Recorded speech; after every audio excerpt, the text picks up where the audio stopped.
This podcast is supported by listeners like you. We're grateful for your tax-deductible donation at newthoughtphilly.org or the link in the episode description. A practical prayer is a prayer that works. These discussions between Reverend Bill Marcioni and Carol Lawrence dive into the details of how it works and how to work it. Reverend Bill is a New Thought minister and the author of Practical Prayer for Real Results. Your new life begins with a new thought. Carol Lawrence is on a spiritual quest, finding the New Thought teaching after decades on the pulpit in 3 different traditional denominations. I've got some questions. Together, they're exploring the philosophy and activities that come together from many of the world's religions to create the practical spirituality that is New Thought.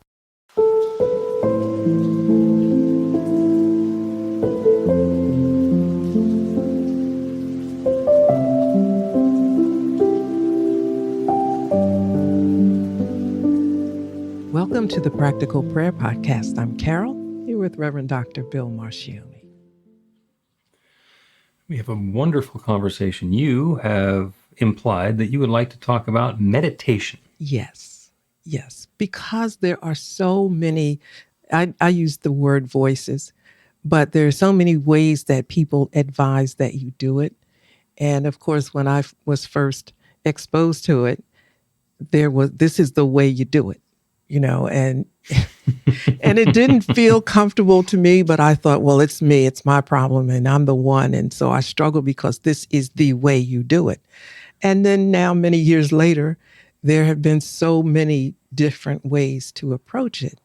And so I just thought you might like to talk about that because I have my thoughts and we'll mix them all in. There you go.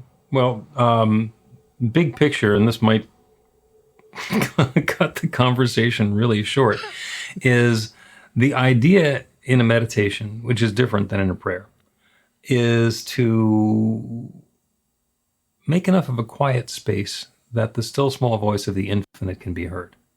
Now, in a prayer, especially a practical prayer, what we are doing is being very clear about the intentionality that we're creating in consciousness and communicating that with that infinite creative power that creates everything. And one of the things that we can pray for is wisdom, guidance, or insight. Well, in order for the wisdom, guidance, or insight to show up, we really need to shut up so that we can hear it. Okay.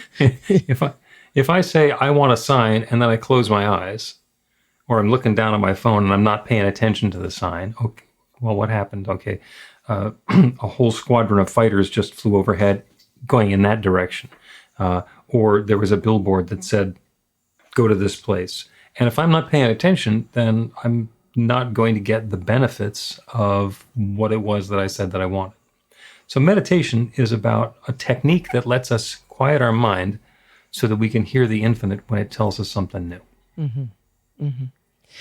And I remember the real simple definition I heard, I can't even remember who said it, but prayer is talking to God and meditation is listening. And I thought, yep. Okay, that's pretty simple. That's just really simple. But then as I read how-to books and how-to videos on YouTube, it gets really cumbersome. It really does. You got to breathe a certain way. And, the perfectionist in me cropped up and, said, okay, I'm going to breathe a certain way. I'm going to do this. I was just thoroughly exhausted and then frustrated and just this is crazy. Rather than to say not to do it, I found my own way.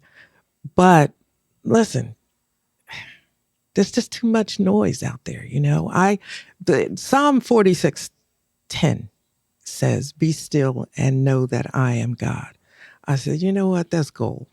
That is gold. Yeah. You can give it the metaphysical interpretation however you want to, but just be still and then see what happens. Well, that makes it sound really easy. It makes it sound, but it's a place to start, let me, at least I know that stillness is a part of the agenda. Right. And there was something that you said, which is actually a key element in the meditative, in the orientation of meditation. You said there's a lot of noise out there, and that is correct. And there's a lot of noise in here. So the estimate is that people have up to 70,000 thoughts a day. That's a lot of thoughts. I did the arithmetic. I got my little calculator out and I did the arithmetic. That's 49 thoughts per minute, which is almost one a second. Well, if your mind is chattering at that rate of 48 a minute, there's a lot of noise in here. And meditation is about getting those, not necessarily to stop, but just to hold off until we're done with the meditation so that we can have a space that's not filled up with our 70,000 daily thoughts. So lots of ways of doing it. That was going to be my point. I think there are different ways depending on your personality and the way that you just approach different things. For me, I just cannot have the group thing is okay, but I can't because just the group itself is a distraction. You know, there are other human beings around with thoughts that are going nuts. They're not going nuts, but the thoughts to me are going nuts because it's all, and I'm not saying I read all the thoughts, but I do feel them. And so you have to find your space. Absolutely. And I'm not sure if there's a right or wrong. I'm just saying, I think it may be a right or wrong in terms of what's right for you. Absolutely. And I mean, the advice, the best guidance ever given was by the goddess Nike, who said, just do it. Just do it. Just do it. And what that means is instead of trying to figure out what's going to be the best meditation technique for me, and then doing all of the mental exercises of trying to figure it out, pick one and try it and notice what happens. The idea is that we want to be able to turn away from the thoughts. Now, we can't stop our thoughts. Our brains, our minds are created to be thinking. And so the thought that, I'm just to stop thinking for 15 minutes, that's not going to happen. What we will be able to do in many ways is to let the thoughts go by, to not get locked into them or to buy into them or to have them be the sum total of our focus, but to allow ourselves a little bit of space where we're not focused on the thoughts. So what works for me, and it turns out that it works for me, is to do 15 minutes pretty much in silence. I use the Insight Timer app on my phone, and it plays 3 gongs to tell me the 15 minutes is starting. And then every 5 minutes, it plays another gong. And at the end of 15 minutes, it plays 3 more. And that works for me. And what that does is it lets me stay present. And sometimes when the intermediate gongs go off, it reminds me, oh, I'm lost in thoughts, thinking about something different. And it lets me bring myself back. And sometimes when I'm dozing off, it wakes me up and says, you know, you want to pay attention because spirit might be saying something and you don't want to be sleeping through it. There are background sounds that I have tried and I don't like them because they're distracting for me. And my ear is such that if it's a repetitive track, like a loop, I can hear where the loop is. And I can, even if it's a babbling brook, I can hear this is the same part of the brook playing again that it does every 3 minutes. And that distracts me. So I don't do that. There are people who I'm friends with who are musicians. They can't have background music because they just get lost in this is the chord and this is the cadence and this is the tempo and all the rest of it, and their minds get taken over because they know too much about music. If sitting in silence for 15 minutes is great for you, great. And if it makes you crazy because you really want to have something going on, then do a guided meditation. Do a yoga nidra. Do some other breath work practice. Try. I mean, there are thousands and thousands of different ways to meditate. Try a second one. And if that doesn't work, then try a third one. And by golly, you might try 3 dozen of them and then go back to the second one you tried, because it turns out of all of them, that's my favorite. Just do it. Just do it. Just do it. I'm an excellent student. I'm telling you, if there's nothing else I am Yes, in life, I'm a student. And I have just enormous respect for the teacher. So I'm like wired to, if the teacher says it, try it, try it, try it. And I just kind of went, gaga with all of that in terms of meditation, because there's a lot of meditation teachers, and they're telling you all something different. And then but this is something also that helps me. The worship that's familiar is worship that's meaningful. Or you could say it the other way, worship that's meaningful is worship that's familiar. And put any word in there that you want. And I'll ask myself, listen, Lawrence, how you going to do this? I'll get to a point where I'm done. I'm done with this. And I go back to God created. God created, however you look at it. We have different personalities and different ways to approach things. So I'm thinking, why are you struggling to do something different than you normally would? You're not wired this way. So I'm wired for quiet. And when I was in Pittsburgh way too many years ago to tell you, I was living there, and there was a river that I would go to every single day. And it was just really nice. And it was always moving, just really stuff going by. And I think about those things that were floating by are thoughts. So I would just toss my thoughts into the river and watch them just go away. And it wouldn't be long before, I'm not saying I wasn't thinking, I wasn't consciously thinking. I was just at peace, at calm, and not attached to any particular thought. I just watched it float by, and I said, you know what, that's you. Why try to fix it up differently? Because you're going to flunk. Just be who you. Just do it your and way. The point there isn't, it's not about not having the thought, which you said is really important. It's about not getting attached to the thought. The thought comes by, and if we let it hook our attention, and then we start thinking about that because, the thought was, did I turn the oven off? Instead of saying, if I weren't sitting here doing the meditation, I wouldn't be thinking about the oven, so I don't need to think about that now. If the oven is on, the oven will be turned off at the perfect time. I can just let it go.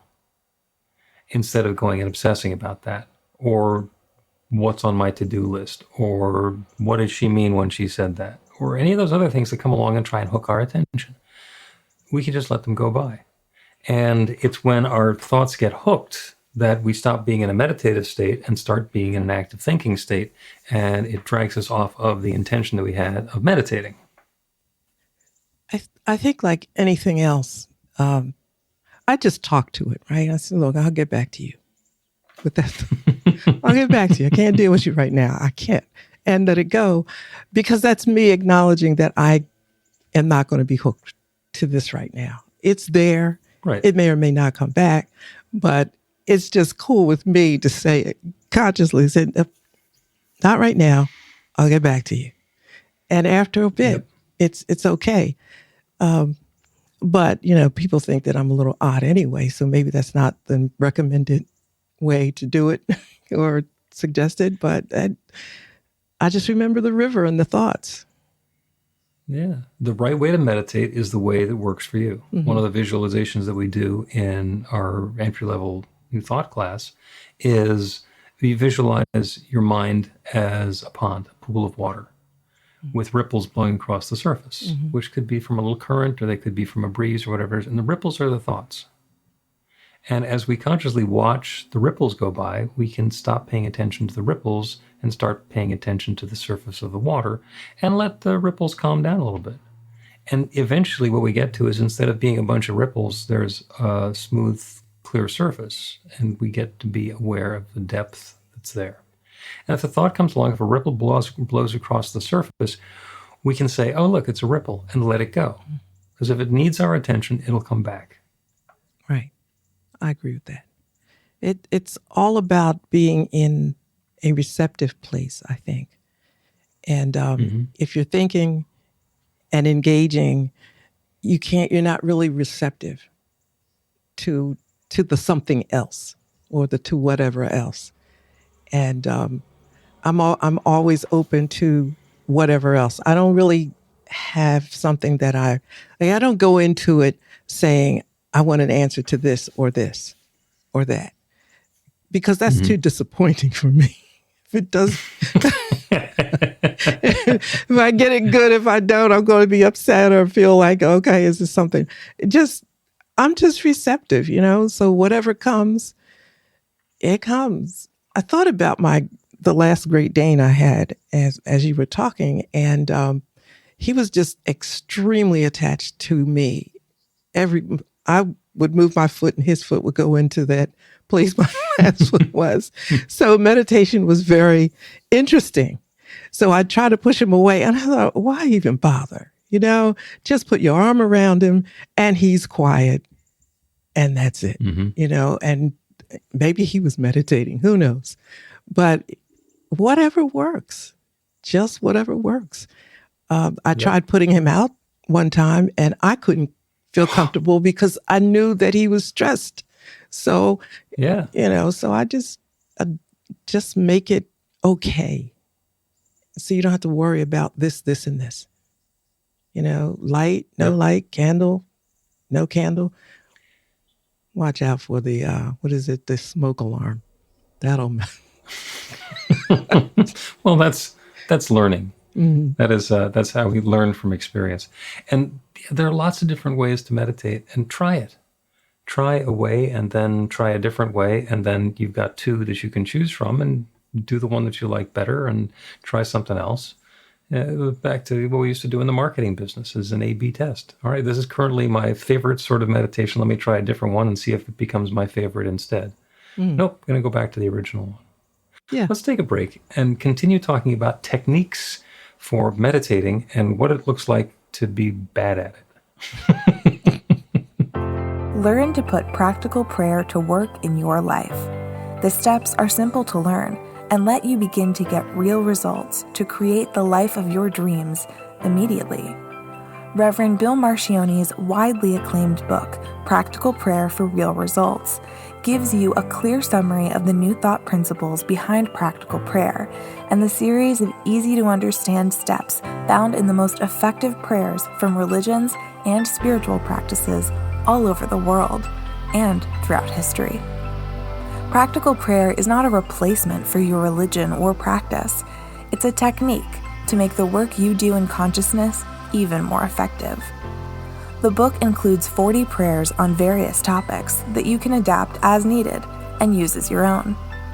Practical Prayer for Real Results is available in paperback, Kindle, and audiobook on Amazon or at b-the-light.com. That's b-the-light.com.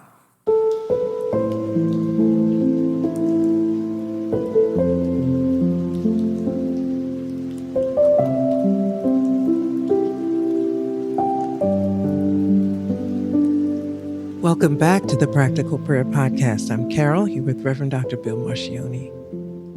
Bad at it. About meditation. Bad at it. I couldn't wait till the break was over. So, and this, being bad at meditation. When I was running a team group, we would sometimes whenever we got together, we would do experiential exercises and workshop activities. And a fair number of times we would do a meditation. And we would tell the youth, please sit up to do this, don't lie down. And the reason that we don't want you to lie down is because it's likely that you'll fall asleep. And some of them, being teenagers, can you believe it, would lie down anyway. And at the end of the meditation, some of them would say, I fell asleep. That's how you do it badly.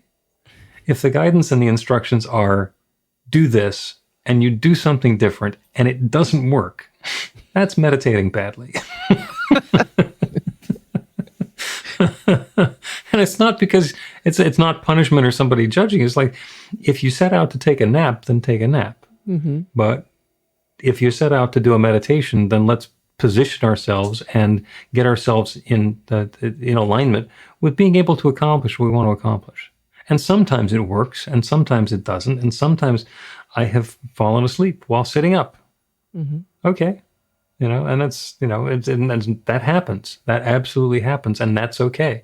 But what we want to do is make ourselves predisposed to success. Mhm. So, I'm glad you clarified that, 'cause well, that's what keeps people listening through the break. I was right there. Okay, bad. Judgmental? Reverend Bill is being judgmental about meditations? I got to stay around for this one. What's he talking about? I did a quick flashback over the years, and now which one of these was really bad? Okay, well, several probably. Yeah. And the bad one is the one that didn't work. Mm-hmm. And then just only bad because you knew ahead of time it wasn't going to work and you did it anyway. And we do that sometimes out of stubbornness, or we do that because we let somebody talk us into something. There are so many ways to do a meditation. There are people who just get so antsy when they're sitting still. They say, I can't sit there. I just can't sit there and be quiet. Okay. For them, there's mindfulness. There's a walking meditation. Go out in nature and do something different than you normally do when you're out taking a walk in nature. This is not a walk. This is not getting exercise. This is not taking the pooch for a walk. This is specifically a mindfulness meditative practice. Go out in nature, be quiet, be observant. Notice everything. Expand your awareness to everything. See how the leaves are fitting together on the trees. See how the trees are fitting together in the neighborhood or along the path. See the color of the dirt as it changes from over here to over there. Be aware, be mindful, and be not thinking about it, but just participating in it. Okay, so you want to talk about hard. That would seem to be difficult. That would make you crazy, right? Because you're looking, you're comprehending, you're looking at this. You said notice and understand mindfulness, but can that be possibly distracting? To notice the trees, to notice this, and is it? That's a mindfulness exercise. I get it. Is it also meditation? It can be. And the only person who can say whether that was a meditative process or not is the person who went through the experience and came out on the other side and said, wow, I feel even more connected to spirit, even more aware of my place in this divine creative process. Mm-hmm. So that's what we're looking for. I spent a fair number of years as a rock climber, both indoors in rock gyms and also outside on cliffs. And I found rock climbing to be particularly meditative. Now, hanging around the gym, chit-chatting with the other people who were climbing was not meditative at all. Mm-hmm. But there were times when I get myself on the wall and it is me and the holds on the wall and gravity. And it is about being completely focused on what it is that I'm doing next to engage in this moment. And everything else would fall away. It became a single pointed focus. And I really felt like I was in the zone meditatively. Not every climb felt that way. Not every day I had a climb in it that felt that way. But there were times when that was a meditative practice for me. I can see that 100% because you're focused and detached from everything. And then also what you were doing was something you knew how to do. It didn't frighten you or, stress you out. So I could... Well, it did, but that's something else that kept me from thinking about work. Or that I need to change the oil in my car. It's like, no, I'm 40 feet off the ground and there's just like granite underneath me. Mm-hmm. I'm present right here. I love walking, and we used to walk at odd hours in the morning and just not be aware of whatever's around me, just walk. And one time I kind of focused and looked around. I thought, I don't think I need to be here. This is not a good place for me. And I wondered, how the heck did you get here anyway? I don't know what turn it was. I don't know. I got lost in it. And that was pretty wonderful, except I thought, you better really do a U-turn here. And is a U-turn going to work? You don't even know how you got here. And the folks around, the surroundings here do not look cool. So it was meditating in, not meditating out though, out of the space. But yeah. Meditate in, run out. So I'm not the most careful and cautious person when I'm out. So I've had to learn how to do that. But I think I could relate to focusing or just being present with what's around me. I can't pay attention to it though, because then I'll just zoom into whatever's happening. I never did that again. I figured I better try something else. It's not safe for me, but yeah, I was with you while you were talking about rock climbing. I've never done it and won't and will not, but I could see that. I could almost feel it. And I could see how that would be, a really wonderful meditative experience. Yeah. I had another one that was similar to that. I actually, because I was living in Florida and I took up scuba diving. And this was before I found my spirituality. I was walking through my spiritual desert and then got scuba tanks. And I learned to dive. And I spent a lot of time doing it because it was very convenient. And it was, that was the good sport to have in Florida. And by the time I started developing my spiritual practice, I was good enough at diving that I didn't have to think about it. So scuba diving is a lot about looking at where's the bottom? How's my buoyancy? Am I bouncing off the bottom and destroying the coral? Am I floating up to the surface? How's my air supply going? Where'd my buddy go? What's that thing that's just brushed against my leg? By the time I got to the spiritual practice, I was comfortable enough scuba diving that I got to just let go of everything other than being in that moment and being aware of what's going on. And it's such an alien environment that it wasn't like seeing the trees and the leaves and the grass. It was about seeing the coral and the seaweed and the fish and being completely present to a different ecosystem that I got to participate in. Again, a hugely spiritual meditative practice for me. And if you say, I want to start meditating, let me get some scuba tanks, that's a long, heavy lift. But what I hear you saying is that it's about being comfortable with whatever the environment may be. If it's walking, rock climbing, or whatever, it's being in a comfortable space. When I first was introduced to it, you had to sit up straight. And there was all kind of alignment that had to be in place. Took about 10 minutes to get all that worked out. And and then the breath, and I'm not slamming that, no shade on breathing or breath work or anything, but the concentration on the rightness of it was exhausting. And when you say just be comfortable, you didn't say that, but the implication is that you are comfortable with what you're doing and where you are. That to me is like the beginning. Oh, yeah. And that's why it's important to try a whole bunch of techniques to see what's comfortable. What we want to be able to do is turn away from the immediacy of our lives, the way that our brains tell us that we're going, the way the chatter, those 70,000 thoughts a day are telling us what needs to happen next and what ought to be the case and what did that mean and all the rest of it. We want to be in a place where we are comfortable enough to let go of all of that and just be present.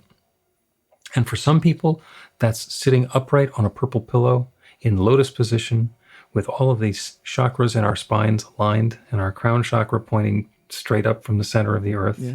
And for other people, that's really uncomfortable. I'm much more comfortable in an easy chair slouching, with one foot on the floor and the other foot crossed over my other knee. If that's what lets you turn away from the immediacy of the physical and the experience that we're having so that we can open up to a bigger picture, do it. Yeah. Yeah. And don't try and figure it out before you do it. Try it. And if it doesn't work, say, cross that one off. There's only about 100,000 more techniques I can try. I always like that term you use, turn away from, because it's very deliberate and it's something that you have to do. I don't think that maybe you can ease into it at some point, but there's so much going on in the world and so much going on in our lives. I mean, just stuff. And to turn away from it is an intentional act. Mm-hmm. And I like that idea. I can't breathe my way into it. I mean, it's cool. I'm telling you, it's fine. I really don't want anybody to think that I'm, throwing shade on breath work, because I do that also. But I think when I met you and you first used that term, turn away from, I said, you know what? I know how to do that. I'm done with this. I am not, you're over there. And this is what's happening in my world right now. And like I said, the only time that didn't work was when my Great Dane was with me. But I even worked with that. You get comfortable. Well, and you threaded the needle there because you did what was necessary to do so that you could cohabit with your Great Dane and do a meditation. Because he wasn't going to sit outside calmly and peacefully and wait for you to get done. No, there's going to be something else. There's going to be something else going on there. Let's take another break, and we'll do a prayer and meditation. Basically a prayer about being able to meditate. How about that? Yeah.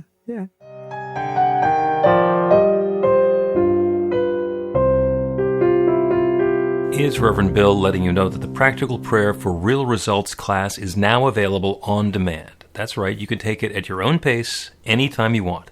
All of the information is at bethelight.com. That's b-the-light.com. You know where to find that stuff.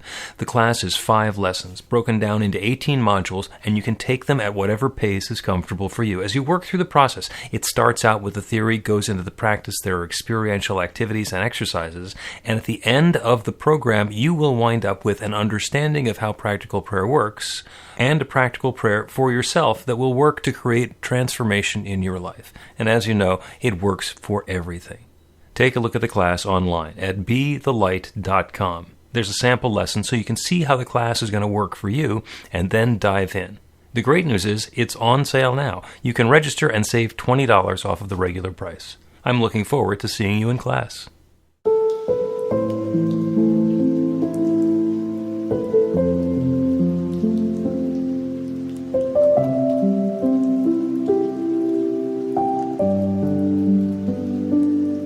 Welcome back to the Practical Prayer Podcast. I'm Carol, here with Reverend Dr. Bill Marcioni. We have been having a wonderful conversation about meditation and about the 10,000 or 100,000 or limitless number of ways that we can meditate. I was thinking as we were talking, I've had this meditative practice for years and years and years of 15 minutes in the silence. And in the class that a book that we were studying earlier in the year, got the input of count breaths. It's like, why? And the idea was count to 25 and then start over. And what'll happen is if you lose count, that's because the thought distracted you. Start over again at 1. And if you find yourself at number 48, you stop paying attention and went on autopilot, start over again at 1. And it was a really simple technique. And I said, I'm going to give that a try. And it took me much deeper into the meditative practice that I was already doing. And then it turns out that because I do 5-minute intervals, and I've spent as much time as I did scuba diving and I'm aware of my breathing, is that I can breathe 5 breaths a minute and see if breath number 25 comes out at the 5-minute mark when the chime goes off. And then it was time to stop doing that practice because it got me thinking. I was going to say, you were just having a good time. There's too many of us in this one little head over here. The idea, though, is to try something and then try something else and then evaluate which one is better for me, not which is the best meditation. We can't do that. 8 billion people on the planet. There could be 8 billion different meditative practices. Just keep trying new things. See what works for you.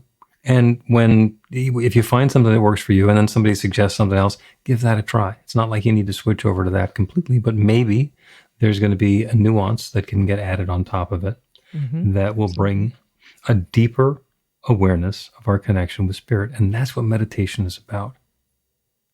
It's about opening that channel of awareness. We're not opening the channel between us and spirit. We are already completely connected with spirit. That's the true nature of we are. We are spirit made manifest. But we forget. We get distracted. So The intention is to open our awareness to our spiritual truth and then let the infinite fill us with whatever the infinite is going to be filling us with the next. And we can invite what that's going to be. And that's part of the prayer practice. Let's do a prayer today on choosing a meditative practice that serves us well. How's that for combining modalities there? Got you. I'm with you. Yeah. So let's turn away from the stuff that's going on around us. It's still going to be there. We can close our eyes and go within. Turn away from the details of the world outside. Turn away from the 70,000 thoughts that our minds come up with every day. Our minds are going to keep on thinking, and we are simply going to spend a few moments not thinking with them. Opening to a new possibility, opening to a new awareness. Inviting that infinite creative power, that divine intelligence, that one that knows everything, that creates everything, that shares itself as all of its creation, that one that dwells within,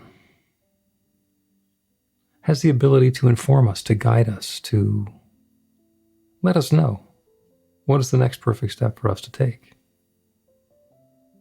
That infinite creative power, that divine mind, of which each of us is an individualized mind. That one mind is now informing us, each in our own way, of that next perfect meditative practice to try. It gets to be different for everybody. It doesn't need to be the be-all and end-all, the one that we're going to settle on for the rest of our lives.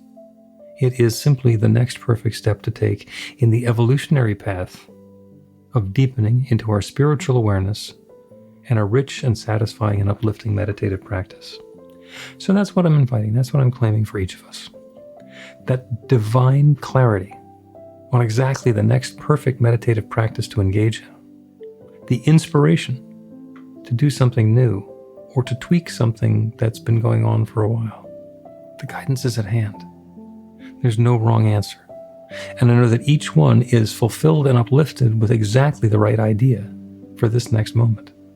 This next perfect opportunity to deepen into our connection with the infinite is at hand. And I'm grateful for it.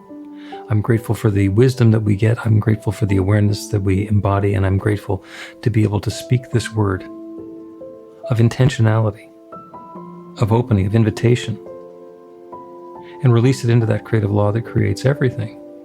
And I'm grateful to know without any doubt, hesitation, or question whatsoever that the infinite is already saying yes. The guidance is already underway. The inspiration is already flowing. So I let it be. So it is.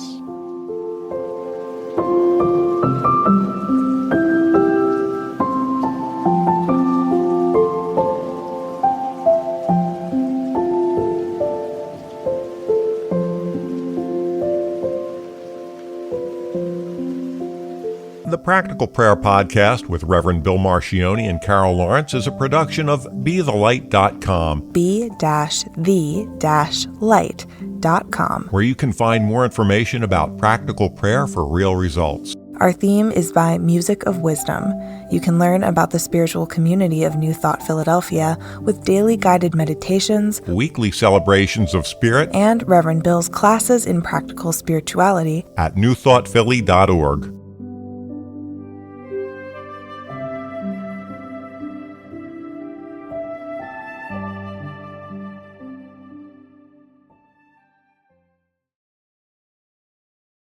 This podcast is supported by listeners like you. We're grateful for your tax-deductible donation at newthoughtphilly.org or the link in the episode description.